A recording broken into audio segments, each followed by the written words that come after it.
अल्हम्दुलिल्लाहि रब्बिल आलमीन वस्सलातु वस्सलामु अला सय्यिदिल अंबिया'i वल मुरसलीन व अला आलिहि व अस्हाबिहि व ज़ुर्रिय्यतिहि अजमाइन। अम्मा बाद, बाबु सर्फ हमारा चल रहा है, उसी में आगे फरमाते हैं वसह्हा बैउ मन अलैहि अशरतु दराहिमा दैनिन मिम्मन हिया लहू ऐ मिन दाइनिही फसह्हा बैउहु मिन्हु दीनारन बिहा इत्तिफाक़ा व तक़उल मुक़ासतु बिनफ्सिल अक़दी इज़ ला रिबा फ़ी दैनिन सक़ता औ बैउहु बिअशरतिन मुतलक़तिन अन तक़यीद बिदैनिन अलैहि इन दफ़अल बाइउ दीनारा लिलमुश्तरी व तक़ासल अशरत समना बिल अशरत दैनी ऐदन इस्तेहसाना। अब यहाँ फरमाते हैं कि ज़ैद के ऊपर 10 दिरहम का दैन था जो उसने बकर को देना था, और बकर को वो 1 दीनार बेच देता है उन 10 दिरहमों के बदले जो उसके ऊपर दैन है, तो ये जायज़ है। और इसमें शर्त सिर्फ इतनी है कि ये वो दीनार जो है वो फौरी तौर पर बकर को अदा करते हैं। इसी तरीके से ये भी मुमकिन है कि ज़ैद ने बकर को 10 दिरहम देने थे और वो इससे 1 दीनार का सौदा करता है 10 दिरहम के बदले में, लेकिन ये नहीं कहता कि जो मैंने तुम्हें 10 दिरहम देने हैं उसके बदले में ये दीनार बेचता हूं, मुतलकन सौदा होगा। अब जब ये सौदा हो गया, इसने दीनार दे दिया, तो अब बकर ने इसको 10 दिरहम देने और 10 दिरहम इसने बकर को देने, तो ये आपस में फिर उसकी मुकासा कर लेते हैं, कटौती कर लेते हैं, सेट ऑफ कर लेते हैं कि भाई तुमने मेरे 10 देने, मैंने तुम्हारे 10 देने, तो ये उसके बदले में हो। तो ये भी दुरुस्त है। तो जो पीछे हमने पढ़ा था कि जो बैउ सर्फ है उसमें बदल पर कब्जे से पहले तसर्रुफ जायज नहीं था, तो वो था कि जो अभी देने की बात हो। अगर दैन का मामला है तो दैन के अंदर ये कटौती का मामला हो सकता है, क्योंकि जो रिबन नसिया है वो जो मुस्तकबिल में देने की बात हो उसके अंदर होता है।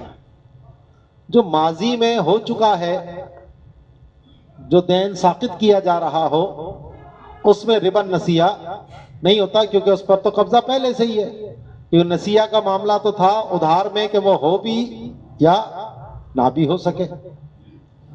तो यही दोनों मसलों को यहां पर बयान फरमाते हैं कि सही है बै करना उस शख्स का कि जिसके जिम्मे पर 10 दिरहम दैन था, उस शख्स से कि जिसके लिए था, यानी अपने दाइन से, यानी मदयून अपने दाइन से बै कर सकता है जो दैन है उसके इवज में दीनारन बिहा, कि इनके बदले में मैं आपको दीनार बेचता हूं। तो ये बिल इत्तिफाक जायज है और महज अक़द करने से ही मुकासा हो जाएगा, क्योंकि जो दैन साकित हो जाए उसके अंदर रिबन नसिया नहीं होता। या उसने बै की मुतलक 10 दिरहम की, यानी दीनार बेचा मुतलक 10 दिरहम के बदलों में, तो मुतलक है यानी तक़यीद बिदैनिन अलैहि, जो उसके ऊपर दैन है उसकी कैद नहीं लगाई उसने, मुतलकन कहा था कि 10 दिरहम के बदले में ये दीनार बेचता हूं। तो तो ये भी जायज है। अगर बाई ने दीनार फौरन अदा कर दिया मुश्तरी को, और जो समन के 10 हैं वो दैन के 10 से उनका मुकासा हो जाएगा इस्तेहसान। ठीक है जी। इसमें इमाम जुफर का इख्तलाफ है। पीछे वाला मसला जो था वो मुत्तफक अलैह था। इसमें इमाम जुफर कहते हैं कि ये क्योंकि तसर्रुफ ही की एक सूरत हो गई, क्योंकि दैन तो अलग चीज थी और यहां जो अक़द हुआ था वो मुतलकन हुआ था। तो जब मुतलकन हुआ था तो ये इन्होंने जो दैन के साथ उसका मुकासा किया, ये वो तसर्रुफ वाली सूरत ही हो गई जो जायज नहीं है। दीगर आइम्मा सलासा जो हमारे हैं वो इसको इस्तेहसानन जायज कहते हैं। वो ये कहते हैं कि दर हकीकत यहां पर उन्होंने जो मुतलक बै की थी उसको खत्म किया है, और फिर उसके ज़मन में वो दैन के बदले में दीनार की बै हो रही है। क्योंकि जब उन्होंने उसके तकाजे पर अमल नहीं किया और उससे हटकर वो दूसरी तरफ चले गए, तो गोया के उन्होंने इस साबिका मामले को खत्म करके एक नया मामला किया है, और वो मामला जायज है। क्योंकि दैन के बदले में अगर वो करते तो वहां तो इमाम जुफर के नजदीक भी जवाज था, क्योंकि जो दैन साकित हो उसके अंदर कोई रिबा नहीं होता। तो इसीलिए लफ्ज इस्तेहसान यहां पर इस दूसरे मसले के साथ लेकर आए हैं। वमा गलबा फिद्दतुहु व ज़हबुहु फिद्दतुन व ज़हबुन हुक्मन। अब ये ज़ाब्ता भी पीछे हम पढ़ चुके हैं कि सोना चांदी जो खालिस हालत में होता है वो उससे ना कोई जेवर बन सकता है, ना कोई उससे सिक्का बन सकता है, क्योंकि वो बहुत नरम होते हैं। तो इसमें बल्कि खुद जो खालिस हालत में भी हो तो उसमें भी कुछ ना कुछ खोट होता है। तो सोना चांदी में अगर कुछ खोट मिलाई गई है, तो अगर सोना चांदी गालिब है यानी वो ज्यादा है, तो ये पूरे को सोना चांदी ही माना जाएगा हुक्मी तौर पर। और अगर खोट गालिब है तो फिर उसका हुक्म उरूज का होता है, जो आगे इंशाल्लाह आ रहा है। तो फरमाते हैं कि जिस पर सोना चांदी गालिब है तो वो सोना और चांदी ही है हुक्मन, यानी मुकम्मल उसको सोना चांदी ही माना जाएगा। तो फला यसिहु बैउल खालिसी बिही वला बैउ बादिही बिबादिन इल्ला मुतसावियन वज़नन। तो अब अगर ऐसे सिक्के की बै जो दोनों तरफ चांदी है या दोनों तरफ सोना है, एक तरफ खालिस हो एक तरफ खोट वाला हो, तो इनकी जो आपस में बै होगी वो वजन के साथ बराबरी के साथ ही जायज है। मसलन एक तरफ 24 कैरेट सोना है खालिस तरीन बार की सूरत में, और दूसरी तरफ जेवर है जो मसलन 21 कैरेट के अंदर बना हुआ है। तो अगर कोई इस बने हुए जेवर की खालिस सोने से बै करेगा, तो अब अगर मालियत के एतबार से देखा जाए तो 24 कैरेट का सोना खालिस है वो महंगा होगा, 21 कैरेट का सोना इसमें खोट है इसलिए ये कीमत में कम होगा। तो कीमत में तो कम ही ज्यादती है, लेकिन जब इनकी आपस में आप बै करेंगे खालिस सोने की इस खोट वाले सोने से, तो फिर वजन के साथ तसावी देखी जाएगी, कीमत का कोई एतबार नहीं। कि हमारे जो सुनार लोग हैं वो इस रिबा में मुब्तला होते हैं, क्योंकि आमतौर पर जो कारखानेदार होता है, यानी एक वो है जो जेवर बनाता है सोने का, और एक होते हैं वो दुकानदार रिटेलर जो सोने के जेवरात फरोख्त करते हैं। तो वो जो जेवर बेचते हैं वो इस कारखाने वाले से बनवाते हैं, ठीक है। तो ये कारखाने वाला जेवर लेकर आता है, मसलन 21 कैरेट का लेकर आया, तो ये लोग क्या करेंगे, ये सोने के बदले में सोने का काम करते हैं, रुपयों से नहीं करते ये लोग। समझ आई? क्यों? क्योंकि सोने का भाव ऊपर नीचे होता रहता है। तो अब मिसाल के तौर पर वो 10 तोले जेवर का वो बना के लेकर आया, जब खोट में बनेगा तो वो ज्यादा बन जाएगा। खोट मिलाया उसने, मसलन अब 11 तोले हो गया या 12 तोले हो गया, इसने इसको 10 तोले का बोला था। तो अब ये क्या करेगा, ये लाया तो 12 तोले है और ये बदले में उसको 10 तोले की बार दे देगा। तो सोने की सोने से बह हो रही है। समझ आई? रिबा हुआ नहीं हुआ? ये जितने सुनार हैं तकरीबन इसी के अंदर मुब्तला है और इनको मालूम भी नहीं कि हम रिबा कर रहे हैं। इनको बहुत समझाया गया कि भाई तुम रुपयों से कर लो।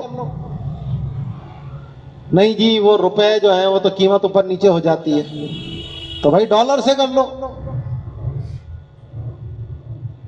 डॉलर तो ऊपर नीचे होगा तो वो उसका भी रेट ऊपर होगा, तो वो उसका भी एतबार नहीं करते।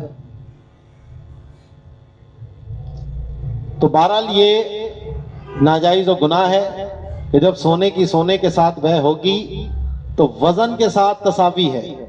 अब वो जो खोट है 21 कैरेट के अंदर खोट मिला हुआ है, 3 हिस्से उसके अंदर खोट के हैं, 21 हिस्से सोना है, तो यहां वो कुल सोना ही माना जाएगा, वो खोट भी सोना माना जाएगा। तो इसलिए अब जब बै होगी तो आपस में बराबरी के साथ हो। वकज़ा ला यसिहुल इस्तिक़रातु बिहा इल्ला वज़नन कमा मर्रा फी बाबिही। और इनका जो कर्ज अगर कोई लेगा तो भी वजन के साथ ही होगा, जैसा कि उसके बाप में गुजर चुका है। वल गालिबु अलैहिल गश्शु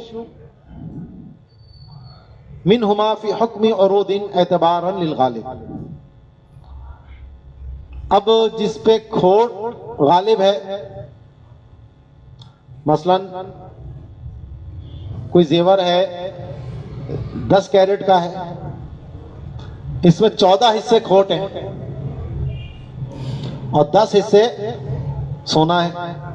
24 में से 10 हिस्से सोना और 14 हिस्से खोट है। तो अब ये जो सिक्का होगा ये उरूज के हुक्म में है, सामान की तरह है। ये अब खालिस सोना चांदी के हुक्म में नहीं। तो एतबार लिल गालिब, तो इसमें एतबार जो होगा वो गालिब साहब का होगा। फसह बैअहु बिल खालिस इन कानल खालिसु अक्सर मिनल मखशूश लियकूना क़द्रुहु बिमिस्लिही वज़ाइदु बिल गश्शी कमा मर्रा। तो अब अगर खालिस सोने या चांदी की बै ऐसे सिक्के के साथ हो रही है जिसमें सोना या चांदी मौजूद है लेकिन मगलूब है, तो फिर इसके लिए जरूरी है कि जो खालिस सोना या चांदी है वो उस सिक्के में मौजूद सोने या चांदी से मिकदार में ज्यादा होना चाहिए। मसलन यहां भी सोना है, यहां पे भी सोना है, लेकिन यहां का सोना खालिस है और यहां का सोना सिक्के में है और मगलूब है। ठीक है, मसलन ये 2 तोले का सोने का सिक्का है, लेकिन इसमें सोना जो है वो सिर्फ 25% है, यानी आधा तोला है सब। अब जो खालिस सोने से आप इसकी बै करना चाहते हैं तो ये खालिस सोना जो है ये इस आधे तोले से ज्यादा होना चाहिए, ताकि आधा तोला आधे तोले के बराबर हो जाएगा। और जो यहां का इजाफी सोना है वो यहां का खोट के मुकाबले में हो जाएगा, अगर उस खोट की कोई कीमत है तो। अगर उस खोट की कोई कीमत नहीं है तो फिर तो तसावी शर्त होगी। जैसा कि सुनार की मट्टी का मसला मैंने आपको पढ़ाया था कि मट्टी में सोना मिक्स है, तो अगर सोने से उसकी बै करनी है तो उतना ही होना चाहिए जितना ये सोना है, बराबरी हो। क्योंकि मट्टी को अलग कर देंगे तो मट्टी की कोई कीमत नहीं बचती। तो ऐसे ही अगर खोट की कोई कीमत नहीं है जो उसके साथ मिक्स है तो फिर तो बराबरी शर्त होगी। और अगर उस खोट की कोई कीमत है तो फिर खालिस जो जिन्स इधर मौजूद है सोना या चांदी, तो वो इस खोट मिले हुए सोने या चांदी से मिकदार में ज्यादा होना चाहिए। ठीक है, तो अगर वो उसके बराबर है तो भी रिबा हो जाएगा, क्योंकि ये खोट फजल खाली हो गया, ऐसा फजल जो इवज से खाली है। और अगर कम है, खालिस सोना कम है और वो ज्यादा है, तो फिर तो वो जो इजाफी सोना या चांदी है और जो खोट है सब मिलकर फजल खाली हो जाएगा। तो फरमाते हैं लिहाजा सही है उसकी बै करना खालिस के साथ, अगर खालिस ज्यादा है मिकदार में, वजन में खोट के मुकाबले में, ताकि उसकी मिकदार उसकी मिसल के बदले में हो जाए और जो जायद है वो खोट के मुकाबले में हो जाए, जैसा कि पीछे गुजर चुका। वह भी जिन्स ही मुतफादिलन वजनन व अददन बिसरफिल जिन्सी लिखिलाफी बेशर्त तकाबुदी क़ब्ल अल-इफ्तिराक़ फिल मजलिस फी सूरतैनी लिदरर तमयीज़ी। अच्छा, इसी तरीके से इधर भी सोना है और मगलूब है, और इधर भी सोना है और मगलूब है। इनकी आपस में बै मुतलकन जायज है, क्योंकि यहां का सोना इधर के खोट के मुकाबले में हो जाएगा और इधर का सोना इधर के खोट के मुकाबले में हो जाएगा। वही क्रॉस जो पीछे दिरहम और दीनार वाला मसला बताया था। लेकिन पहले के दौर में कुछ सिक्के ऐसे चले थे जिनमें सोना मिकदार में कम होता था, खोट ज्यादा होता था, तो फिर अगरचे उसूली एतबार से देखा जाए तो ये बै जायज हो रही है। लेकिन मशाइख बुखारा और समरकंद ने इसको नाजायज करार दिया। उन्होंने कहा कि क्योंकि इस वक्त ये अअज़्ज़ुल अम्वाल है, क्योंकि माल ही इस वक्त ये, क्योंकि सोना कम है मिकदार में लेकिन चलता वो सोने की तरह ही है, चलन उसका सोने की तरह ही है, तो कीमती माल लोग बनाकर रखते हैं इसको। तो अब अगर इसमें आपने ये इजाजत दे दी कि भाई यहां के 10 सिक्के और यहां के 15 सिक्के आपस में बै कर सकते हैं आप, 10 सिक्कों की बै 15 सिक्कों के साथ जायज है, तो लोग क्या होगा, कहेंगे अच्छा जब इसके अंदर इजाफी खरीदो फरोख्त हो सकती है तो फिर तो नीचे वाले हों तो उसमें भी हो सकती है। तो सद्दे जरिया के लिए मशाइख समरकंद और बुखारा ने कहा कि हम इसमें जवाज के साथ बै की इजाजत नहीं देंगे। उनके दौर में 2 सिक्के चलते थे, अदाली और गतारफिया। वो ऐसे ही सिक्के होते थे कि इनमें सोना चांदी कम होता था और खोट ज्यादा होता था, और चलते वो बिल्कुल खालिस सोने और चांदी के सिक्कों की तरह थे। तो उन्होंने फिर इसके अंदर मना किया कि जनाब इससे रिबा का दरवाजा ना खुल जाए। तो इनका ये जो फैसला था वो सद्दे जरिया के लिए था। अगरचे उसूल के एतबार से तो जवाज था, फिक़्ह हनफी में जवाज बिल्कुल वाज़ेह है इसका, लेकिन वो हमारे अहनाफ ही के उलमा थे और उन्होंने लोगों को रिबा से बचाने के लिए क्या कहा कि हम इसकी इजाजत नहीं देंगे। ठीक है जी। तो ये जो मसला लिखा है कि वह बिजिन्सी ही मुतफादिलन, ये उसूली एतबार से तो ठीक है कि जहां पर ऐसे कोई सूरत हाल पेश ना हो जहां लोग इसके अंदर इसकी वजह से रिबा में मुब्तला हो जाते हो, तो फिर तो ये जायज है अपनी जिन्स के साथ कि एक तरफ भी खोटा सिक्का, खोट गालिब वाला सिक्का, दूसरी तरफ भी खोट गालिब वाला। वजन के एतबार से भी इसकी बै हो सकती है और अदद के एतबार से भी हो सकती है, क्योंकि जिन्स को खिलाफे जिन्स पर फेरा जाएगा। लेकिन इसमें तकाबुद शर्त है इफ्तराक से पहले, क्योंकि बहरहाल खोट अगरचे गालिब है लेकिन इसके अंदर क्योंकि सोना या चांदी मौजूद है तो इसके ज़मन में बै सर्फ पाई जा रही है। और अगर सिर्फ सोने पर अगर कब्जा ना हो या चांदी पर कब्जा ना हो तो सिर्फ खोट पर कब्जा तो हो नहीं सकता, क्योंकि वो सोना या चांदी उससे जुदा होना दुश्वार है, उससे जरर होगा। तो इसीलिए कहा लिदरर तमीज, क्योंकि खोट सोने या चांदी से बगैर जरर के अलग नहीं हो सकता। तो दो सूरतें हो गई, सोना या चांदी गालिब है तो कुल सोना चांदी माना जाएगा, सोना या चांदी मगलूब है तो वो उरूस के हुक्म में है। तीसरी सूरत यह है कि सोना चांदी बराबर है। मसलन 12 कैरेट का जेवर है, तो 12 कैरेट का मतलब है कि 24 में से 12 हिस्से इसमें सोना है और 12 हिस्से इसमें खोट है। तो सोना खोट के बराबर है, ना गालिब है ना मगलूब है। तो अब इसका क्या हुक्म होगा? तो फरमाते हैं इन कानल खालिसु मिसलहु ऐ मिसल मखशूशी औ अक़ल्ल मिन्हु औ ला युद्रा फला यसिहुल बैउ लिरिबा फिल उलयैन वली इहतिमाल ही फिल सालिस। अच्छा, ये पीछे वाला मसला ही चल रहा है। तो अगर इस खोट गालिब वाले सिक्के से जो दूसरी तरफ सोना या चांदी है उसकी बै हो रही है, तो अगर खालिस उसी की मिसल है यानी खोट वाले की मिसल या उससे कम है या मालूम नहीं है, तो फिर बै जायज नहीं होगी, क्योंकि पहली दो सूरतों में तो रिबा है और तीसरी में रिबा का एहतमाल है, और रिबा का एहतमाल भी यहां रिबा ही के हुक्म में होता है, इसलिए जायज नहीं है। वह हुआ ऐ गालिबुल गश ला यतअय्यनु बित्तअय्यीन इन राजा लिसमनियति हिना इज़न व इल्ला यरुज तअय्यन बिही कसलअतिन।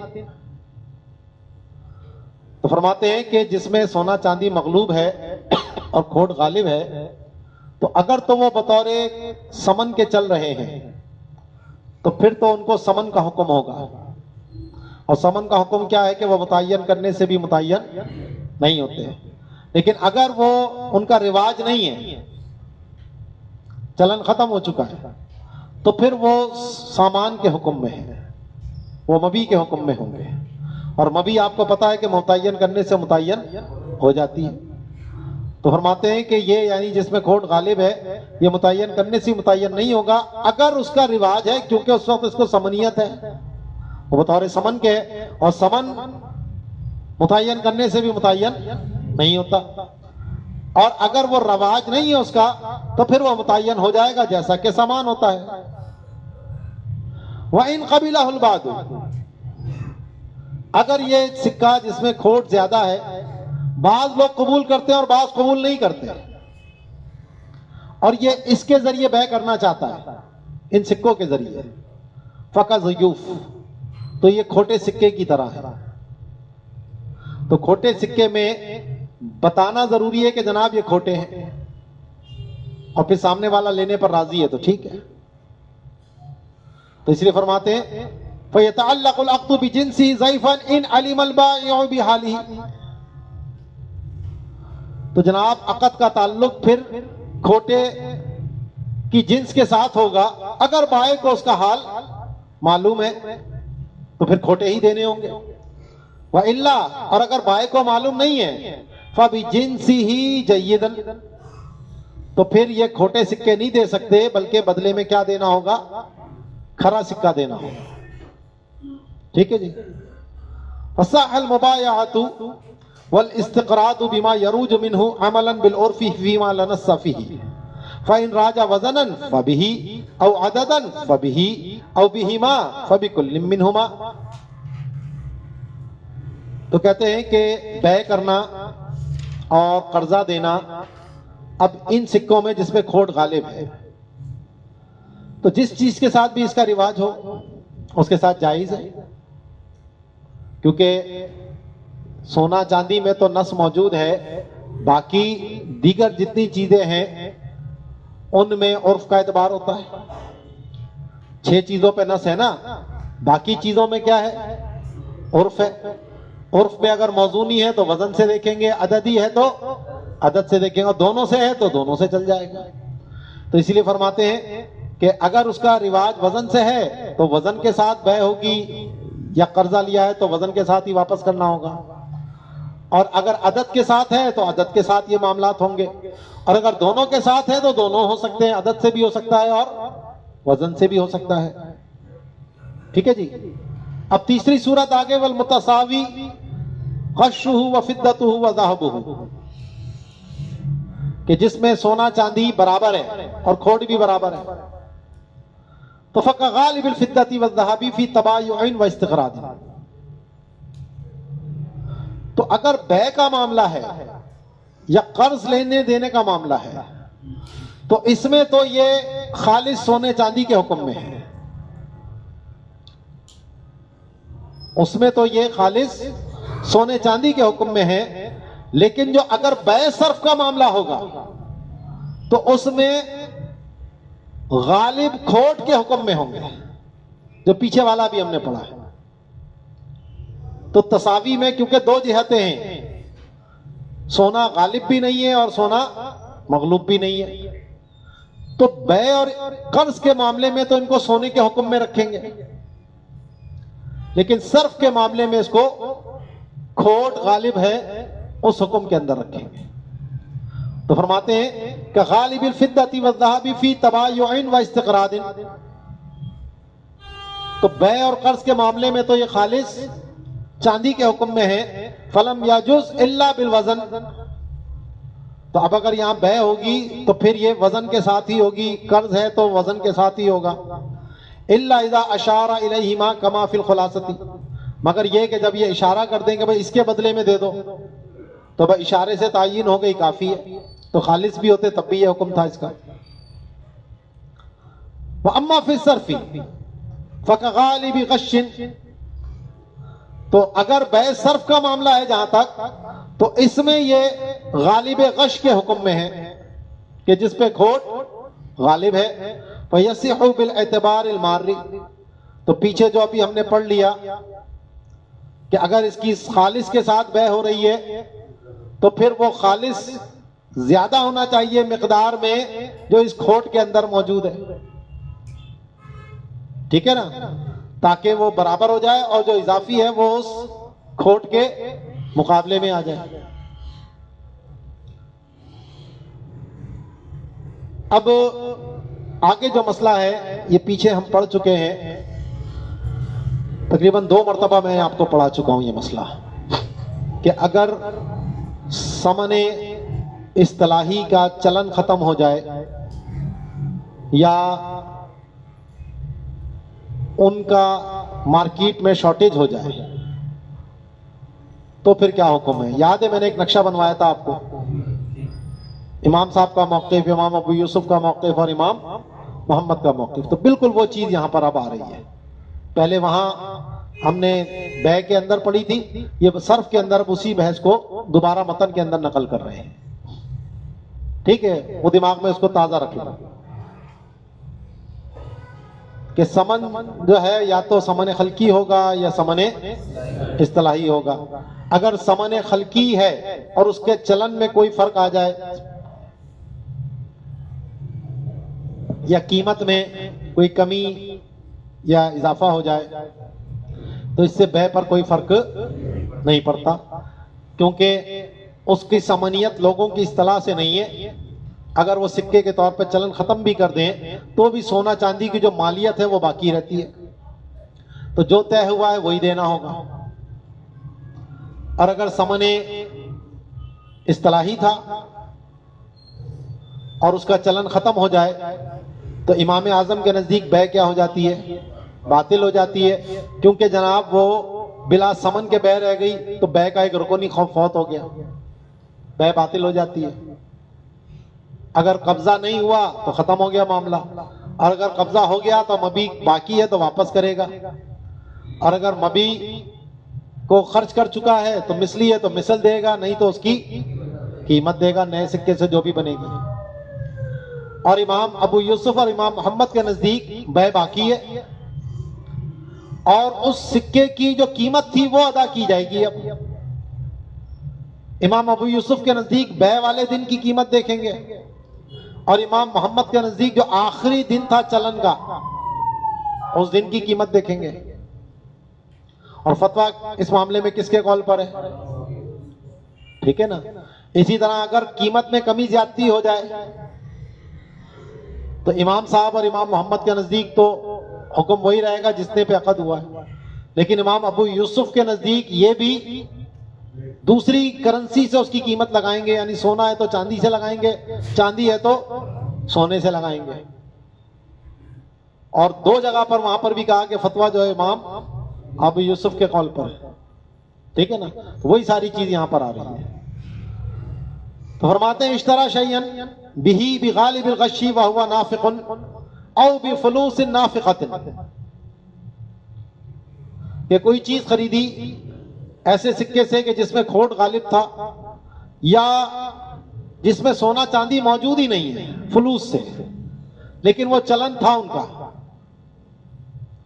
अब बै मुअज्जल हुई थी, जब अदायगी का वक्त आया फकसदा ज़ालिका क़ब्ल तस्लीम लिल बाय, तो बाय को हवाले करने से पहले ही उसका चलन क्या हो गया? खत्म हो गया, मनसूख हो गई वो करेंसी। नए बादशाह सलामत आए, उन्होंने वो सिक्के बातिल कर दिए, भाई इनसे अब कोई खरीदारी नहीं करेगा। तो बतल भाई, तो इमाम साहब के नजदीक बै क्या हो गई? ठीक है, मबी बाकी है तो वापस करेगा वो। कमा लविन कतहत अन ऐदिन नास फइन्नहु कल कसादी, इसी तरीके से अगर वो मुनक़ते हो जाए लोगों के हाथों से, यानी दस्तयाब ही नहीं है मार्केट में, शॉर्टेज हो गई, सिक्का ही मौजूद नहीं है, तो अदा कहां से करें? तो ये भी कसाद ही की तरह है। वकज़ा हुक्म दराहिमी लव कसदत अविन कतअत बतला, इसी तरह कहते हैं कि दराहिम का हुक्म है अगर वो चलन खत्म हो जाए या मार्केट से दस्तयाबी उनकी खत्म हो जाए। लेकिन ये बात दुरुस्त नहीं है जो शारे ने यहां पर कही है, क्योंकि अगर इनकी मुराद वो सिक्का है जिसमें खोट गालिब है तो वो तो पीछे गुजर चुका। बिही की जमीर जो थी भी गालिब गश थी, और अगर इससे मुराद इनकी है कि जिसमें सोना चांदी गालिब हो तो जनाब इसके चलन खत्म होने से बै पर कोई फर्क नहीं पड़ता। तो इसलिए ये अगर माकबल वाली बात है तो तकरार हो गई, और अगर इससे मुराद इनकी खालिस सोना चांदी का सिक्का या गालिब सोना चांदी का सिक्का है तो फिर ये बात इनकी दुरुस्त नहीं है, क्योंकि खालिस सोना चांदी के चलन से कोई खत्म होने से कोई फर्क नहीं पड़ता। तो ये जो उन्होंने बतला कहा, ये खोट गालिब वाले सिक्के में तो है, लेकिन खालिस सोना चांदी या गालिब सोना चांदी वाले में ये मसला नहीं है। वसहहहु बिक़ीमतिल मबी, और साहिबैन ने उस बै को दुरुस्त करार दिया है मबी की कीमत के बदले में। यहां पर भी तसामुह है, मबी की कीमत नहीं, समन की कीमत। वही युफ्ता रिफ़क़न बिन्नास, और इसी पर फतवा है, यानी साहिबैन के कौल पर लोगों पर नरमी करते हुए। बहर वहदाई वहद्दुल कसादी अन तुतरकल मुआमलतु बिहा फी जमीअल बिलाद फलौ राजत फी बअदिहा लम यब्तुल बल यतखय्यरुल बायउ लितअय्युबिहा, और कसाद की हद यह है कि तमाम शहरों में उससे मामला छोड़ दिया जाए। तो अगर बाज़ शहरों में रिवाज हो तो फिर यह बै बातिल नहीं होगी, बल्कि बाय को ख्यार मिलेगा, क्योंकि अब ये इसमें ऐब पैदा हो गया है। वहद्दुल इनक़िताई अदम वजूदिही फी सूक़ व इन वुजिदा फी ऐदी सयारफियती व फिल बुयूत कज़ा ज़करहुल ऐनी व इब्नुल मलिक बिल अतफ खिलाफन लिमा फी नुस्ख़िल मुसन्निफ वक़द अज़्ज़ाहु लिल हिदाया व लम अराहु फीहा वल्लाहु आलम। और इनक़िता की हद यह है कि बाजारों में दस्तयाब ना हो, अगरचे जो सुनारे हैं उनके पास हो या लोगों के घरों में हो। इसी तरह जिक्र किया अल्लामा ऐनी और इब्नुल मलिक ने अतफ के साथ, बरखिलाफ उसके जो मुसन्निफ का नुस्खा है, क्योंकि उसके अंदर है फी ऐदी सियारफती फिल बुयूती, यानी सुनारों के घर पे मौजूद हो। तो यहां सिर्फ बात सुनारों की हो गई, हालांकि सुनारों के पास हो या लोगों के पास घरों में हो, लोग निकाल नहीं रहे मार्केट में, तो भी यही हुक्म है। तो उन्होंने इसको हिदायत की तरफ मंसूब किया, लेकिन मैंने हिदायत में ऐसा नहीं देखा। वफिल बजाजिया लौ राजत क़ब्ल फ़स्ख़िल बाय अल-बै आदा जाइज़न लिअदमी इंफ़िसाख़िल अक़दी बिला फ़स्ख़िन व अलैहि फ़क़ौलुल मुसन्निफ़ बतलल बैउ ऐ सबत लिल बाय विलायतु फ़स्ख़िही वल्लाहुल मुवफ़्फ़िक़। तो बजाजिया में यह है कि अगर बाय के बै को फस्ख करने से पहले उन सिक्कों का चलन दोबारा चल पड़ा तो फिर ये बै दुरुस्त हो जाएगी, क्योंकि जब तक अक़द को फस्ख ना किया जाए वो फस्ख नहीं होता। पीछे ये बात भी हमारी कल के दर्स में भी गुजर चुकी थी।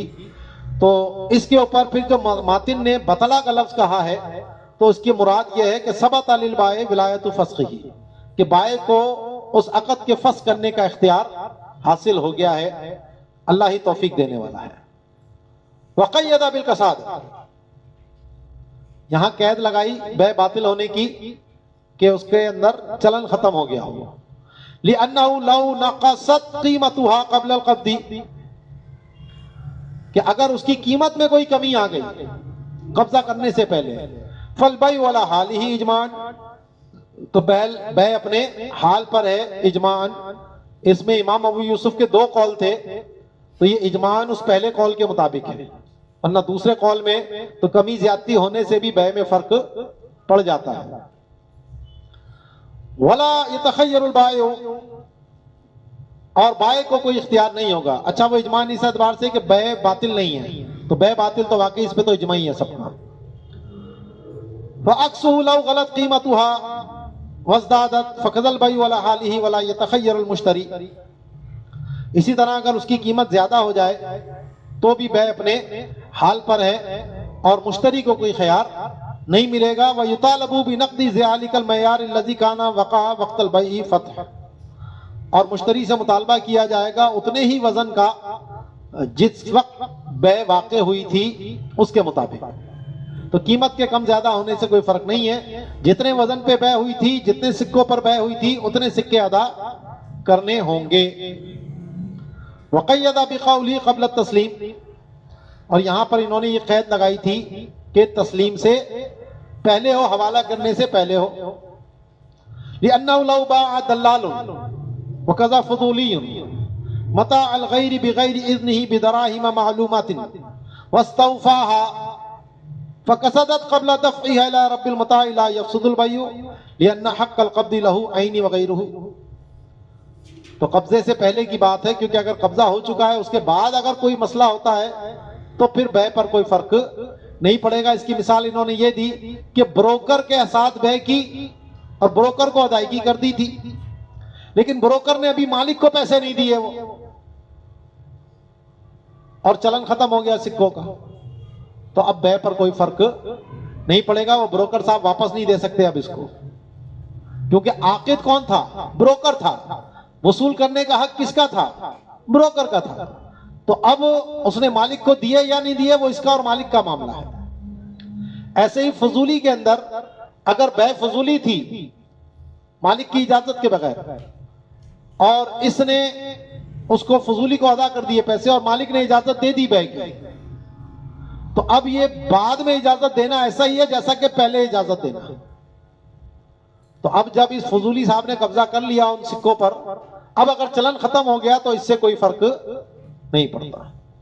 तो फरमाते हैं इसी तरह अगर, क्योंकि अगर दलाल ने बै की, इसी तरह फजूली ने दूसरे का सामान बगैर उसकी इजाजत के दिरहम मालूम के साथ, और फिर दोनों ने वसूल कर लिए वो दिरहम, और फिर उनका चलन खत्म हो गया सामान के मालिक को अदा करने से पहले, तो फिर बै फासिद नहीं होगी, क्योंकि कब्जे का हक इसी को था, क्योंकि यही आकिद था, और आकिद को हक होता है वसूलियाबी का। ऐनी और दीगर किताबों में ये बात है। वसाहल बैउ बिल फुलूसिन नाफिकती व इन लम तुअय्यन कदराहिमी व बिल कासिदती ला हत्ता युअय्यनहा कसलइन। अगर फुलूस नाफिका है, जैसे हमारे यहाँ करेंसी जो चलती है कागजी करेंसी, तो इनके साथ बै दुरुस्त है अगरचे मुतय्यन ना किए जाएं, बल्कि जब तक चलन है तो ये मुतय्यन करने से भी मुतय्यन नहीं होते, जैसा कि दिरहम का मामला है। और अगर इनका चलन खत्म हो चुका है तो अब इनसे बै नहीं हो सकती जब तक कि इनको मुअय्यन ना किया जाए सामान की तरह। जैसे मबी को मुतय्यन किए बगैर बै नहीं हो सकती, तो अब ये मबी के हुक्म में आ जाते हैं जब इनका चलन खत्म हो गया। वयजिबु अलल मुस्तक़रिदी रद्दु मिस्ली अफलसल कर्दु इज़ा कसद व औजबा मुहम्मदुन कीमतहा यौमल कसाद व अलैहिल फतवा बज़ाज़िया व फिन्नारी व ताख़ीरु साहिबिल हिदायती दलीलहुमा ताख़ीरु साहिबिल हिदायती दलीलहुमा ज़ाहिरुन फ़ी इख्तियारि क़ौलिहिमा। अच्छा, यही मामला अगर कर्ज में हो तो इमाम साहब के नजदीक अगर चलन खत्म हो गया तो जैसे लिए थे वैसे ही वापस करने होंगे, लेकिन इमाम मोहम्मद और इमाम अबू यूसुफ के नजदीक अब जब चलन खत्म हो गया तो वो सिक्के वापस नहीं किए जाएंगे बल्कि उनकी कीमत दी जाएगी। और इमाम अबू यूसुफ के नजदीक जिस दिन कर्जा लिया था उस दिन की, और इमाम मोहम्मद के नजदीक जो आखिरी दिन था चलन का उस दिन की। और फतवा जो है वो किसके कौल पर है? बस ठीक है, वही बात आ गई। तो कहते हैं वाजिब है कर्जा लेने वाले पर कि वो मिसल उसी के अदा करे जो उसने कर्जा लिया था जब वो उनका चलन खत्म हो जाए। और इमाम मोहम्मद ने वाजिब किया उसकी कीमत कसाद वाले दिन की, और इसी पर फतवा है बज़ाज़िया ने कहा। और नारुल फाइक ने कहा कि साहिब हिदाया का साहिबैन की दलील को मौखर करना ये उनके इख्तियार की दलील है। इश्तरा शय्यन बिनिस्फि दिरहमिन मसलन फुलूस, इसको फुलूस भी पढ़ सकते हैं, मरफू भी और मजरूर भी पढ़ सकते हैं। दिरहमी फुलूसिन भी पढ़ सकते हैं और दिरहमिन फुलूसुन यानी हुआ फुलूसुन। तो साहा बिला बयानी अददिहा लिल इल्मी बिही व अलैहि फुलूसुन तुबाउ बिनिस्फि दिरहमिन व कदा बिसुलुसि दिरहम औ रुबइही व कदा लव इश्तरा बिदिरहमिन फुलूसुन औ बिदिरहमैनि फुलूसुन जादा इंदसानी व हुवल असाहु लिल उर्फ काफी। कहता है भाई आधे दिरहम के जितने सिक्के आते हैं उतने दे दो, या कोई चीज खरीदता है कि आधे दिरहम के जितने सिक्के उनके बदले में ये चीज खरीदता हूं तो जायज है। और उसको आधे दिरहम के जो सिक्के आते होंगे जो दूसरी धात के हैं वो देना लाजिम होगा। जैसे हमारे दौर में अगर कोई ये कहे भाई 1 तोले सोने के रुपयों के बदले खरीदता हूं, 24 कैरेट का जो सोना है, तो उसका रेट मालूम है, तो जितने वो बनेगा उसके हिसाब से वो रुपए अदा कर देगा। उसने मयार किसको बनाया? आधे दिरहम को, लेकिन देगा आधा दिरहम नहीं, क्या देगा? सिक्के देगा। कितने सिक्के देगा? जो आधे दिरहम के आते हैं, तो अदायगी सिक्कों से करेगा, लेकिन मयार उसने आधे दिरहम को बनाया तो जायज है। इसी तरह तिहाई दिरहम या चौथाई दिरहम या 1 दिरहम या 2 दिरहम। इमाम अबू यूसुफ के नजदीक इमाम मोहम्मद ने 1 और 2 दिरहम से मना किया, क्योंकि कहते हैं उसमें जरा आधे दिरहम का तो उर्फ पता है लोगों को, भाई इतने का इतने सिक्के आते हैं, लेकिन इससे ज्यादा में जरा उर्फ फिर तब्दील हो जाता है। तो असल चीज यह है कि उर्फ है तो जायज है और उर्फ नहीं है तो जायज। जैसे हमारे उर्फ में अगर सोने की कीमत मालूम है कि भाई तोले का रेट क्या है, तो उसके हिसाब से वो सोने रुपयों की अदायगी कर देगा, तो फिर ये जायज होगा। वमन आता सैरफियन दिरहमन कबीरन फकाल आतिनी बिही निस्फा दिरहमिन फुलूसन बिन नसबी सिफतु निस्फिन व निस्फन मिनल फिद्दती सगीरन इल्ला हब्बतन सहा व यकूनु निस्फु इल्ला हब्बतन बिमिस्लिही वमा बकिया लिल फुलूस वलौ कर्ररा लफ्ज़ा निस्फिन बतला फिल कुल लिलुज़ूम रिबा। सुनार को 1 दिरहम देता है बड़ा, और कहता है कि जनाब आधे दिरहम के मुझे सिक्के दे दो और आधा दिरहम दो, लेकिन 1 हब्बा कम दो। तो कहते हैं जायज है, क्योंकि अब एक तरफ चांदी दे रहा है और बदले में उससे चांदी और सिक्के ले रहा है, तो जो निस्फे दिरहम इल्ला हब्बा है वो निस्फे दिरहम इल्ला हब्बा के बराबर हो जाएगा, और जो दिरहम और 1 हब्बा ज्यादा है वो उन फलूस के बराबर मुकाबले में हो जाएगा। लेकिन अगर ये कहता है कि आधा दिरहम के मुझे सिक्के दो और आधे की तकरार दोबारा करता है और इल्ला हब्बा कहता है उसके अंदर, तो फिर ये रिबा का मामला हो जाएगा यहां पर। क्योंकि जब दिरहम की दिरहम से बै कर रहा है तो आधे दिरहम की आधे दिरहम से होगी, इल्ला हब्बा जब उसने कर दिया तो फिर ये जायज नहीं होगा। ठीक है जी। तो फरमाते हैं सैरफी को दिरहम दिया बड़ा और कहता है कि आधे के बदले में मुझे फलूस दे दो। ये फलूस जो है वो नसब के साथ निस्फ की सिफत बन रहा है, और बाकी आधे के जो है वो छोटा सिक्का मगर सिवाय हब्बा के वो मुझे दे दो, तो ये बै दुरुस्त है। और निस्फ इल्ला हिब्बा जो है वो अपने मिसल के बदले में होगा और जो बाकी बचेगा वो फलूस के बदले में होगा। और अगर लफ्ज़ निस्फ की तकरार कर देगा तो फिर बै तमाम में बातिल हो जाएगी, क्योंकि रिबा लाजिम होता है। ठीक है जी। बाकी इंशाल्लाह इसको कल यहीं से देखेंगे। ये थोड़ी सी एक बात है, अमवाल 3 है, ये पढ़ चुके हैं आप ऐसे, और आगे फिर बै ईना की बहस है, वो इंशाल्लाह हम उसको कल देखेंगे। वमा अलैना इल्लल बलाग।